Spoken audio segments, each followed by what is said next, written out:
What's going on YouTube? How you guys doing? Today is not Wednesday, but I'm still gonna be bringing you another installment of AskTVK where you can ask me whatever you want and I'm gonna do my best to answer with the best of my ability. Before we get started, I just want to express my excitement. I just got a brand new camera. I'm dying a little bit. It's just so much smaller and more compact. This camera is literally sitting on top of a TV right now. Like it's sitting right here on top of a TV. And I'm talking to you. It's beautiful, it's light, it looks pretty good. Let me know if you like the quality. But it doesn't matter because I'm using this camera anyway. One more note, I know I told you guys that I was gonna be creating a Juilliard frequently asked questions video this Sunday, but I honestly kind of want to do this when I get back to New York, so I'm in the spirit of Juilliard and I have my backdrop and I have my lighting and all that good stuff so I can make it a good quality video. So it will be delayed until I'm done with the tour with the Sphinx Virtuosi, but stay tuned for that. Anyway, this is not about Juilliard, this is about you and your questions. Let's see what's going down. Catherine Platts asks, in one of your recent Instagram posts, you mentioned something about being a late starter on viola. I was wondering if you could do an AskTVK to talk more about that. I started my instrument quite late in my teens, and although I'm a committed player, it's sometimes difficult to compare myself to my peers who started at an earlier age.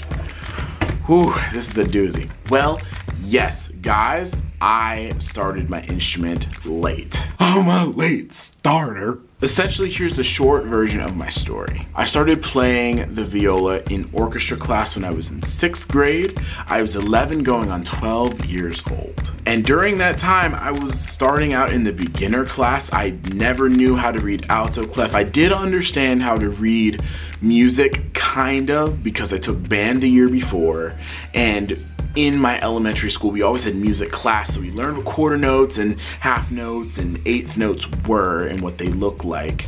And so I was kind of fast on the uptake with reading music. Aside from that, I mean, I had never played a string instrument, so I didn't know anything about string instruments or how to play them, and the learning curve was very steep for me. But because I was a competitive little I just wanted to practice all the time so I could just be better than everyone. And I mean, that should never be your motivation, guys, but I was like trying to be the viola kid. I was trying to be that viola kid. Because I started late, I got accustomed to feeling like the worst player in the room. And honestly, I actually tried to own that. If you have certain bad feelings or a certain things you don't like about yourself, it's best to just own it.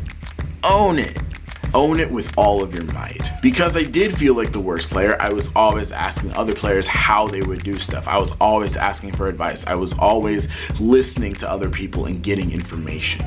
And actually, that was my advantage because then I got a lot better, a lot faster. And so the biggest thing I want you to take away from this is that just because you started late doesn't mean you can't become a great musician. There are so many examples. I'm not an exception. I'm actually kind of part of the rule. I mean, just because someone started at age 4 doesn't mean they're gonna be like really great. Because yes, by the time they're 12 years old, they will have been playing for 8 years, but if they never put in the hard work, if they never really even worked that hard, they may just be a mediocre player and you can surpass them.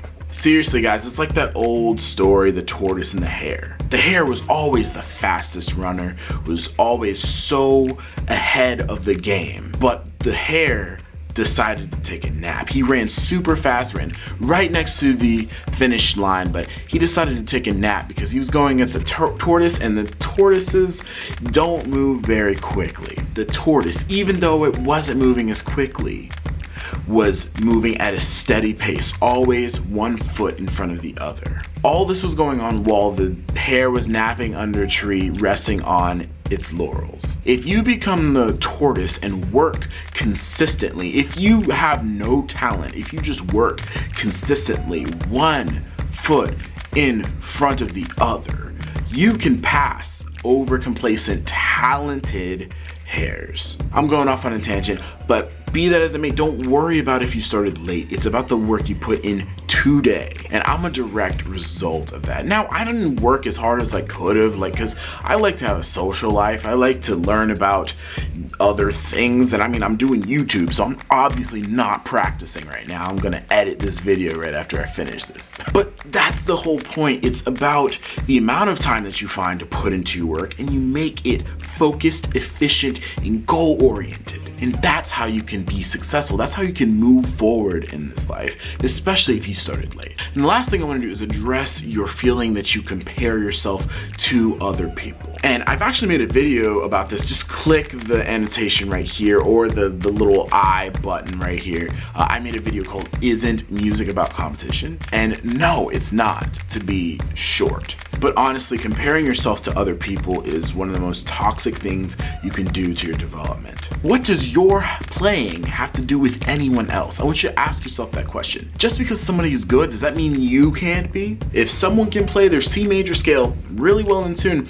does that make it so your fingers crumble into dust and can't play your own C major scale? No. Your success and everybody else's success are completely independent of each other. And in fact, you should use the people who are better than you. You should use them and abuse them. Use them for motivation and inspiration.